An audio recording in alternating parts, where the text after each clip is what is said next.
Yo, farm CEOs, Mwale Gilbert here. All right, so glad that we are back together.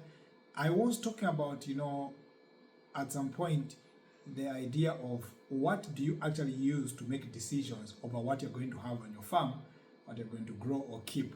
And I spoke about the example of how one of my clients did indicate that they took it from.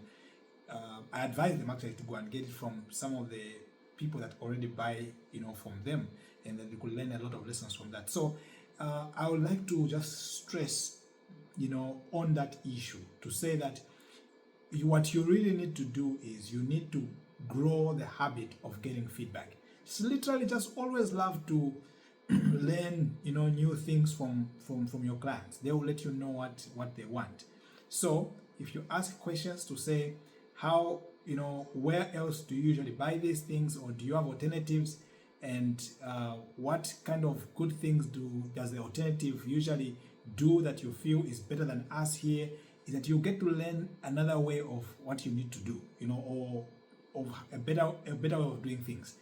Sometimes what you may also want to do is that ask them, what can we improve? What do you wish you could do better? And if they answer that question, let's say for example they say, I'll give you a typical example.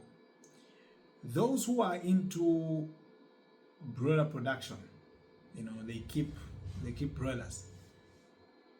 What usually happens for them is that some of them, when they take their products to the market to go and sell them to the marketeers, sometimes the marketeers request for extra things apart from the chicken. They will ask sometimes that they pay you later, maybe a day or two, or they'll ask that you leave them with some bit of feed in a plastic or a sack that they will be giving the chickens while they are selling them. And this would be really like one of the deciders whether this marketeer will actually get your chickens from you.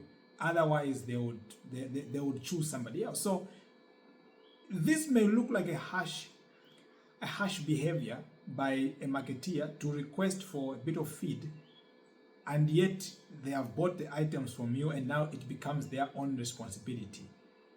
But while someone else may be complaining like that, somebody else must be asking the question to say, is there anything I can do? What problem do I have giving this person this small pack of feed? And at the back of my mind, some of the problems that could be there is that this is slightly costly, a little bit more costly, because you are giving away feed that you could have given to the next batch of chickens that is actually coming. So my question then is that why then don't you create new ways of benefiting from this if the client is consistently demanding of a particular thing? If you weigh their request and you deliver on their request, the question is, would they be willing to cover the expenses that come with this extra benefit that they're asking for? Or if it's not the expenses, then maybe they should be giving up on something. For example, paying later. Can they pay in advance for the items that they are getting from you? And what does paying in advance do for you is that it allows you to actually be able to run your operations in advance as you plan to actually sell at things. So if I were you, what I would actually do is that I would go back to all those who love getting sacks of a little bit of plastic of feed, and tell them, say, hey, you know what, I'm gonna give you X size of feed if you buy chickens from me. Who's happy with that? And then you say, I'm only asking that you order in advance. Can we lock in advance that you can't go anywhere else except to buy from me? And for some of you, can you make a part payment? Now, what is going on here? You're not asking them to pay more. You're asking them to make commitment in advance, because you are committing by giving your bag of feed. So my point is, find a way of balancing this, but give them what they want as a client, because remember, they are the customer. So unless you are keeping the chickens or growing the vegetables for yourself, but if you are going to be growing them for this group of people particularly, is that you may need to do what they desire. But figure out how you do what they desire and still make profit. That is the job of a business person, and that's the job of a farm CEO.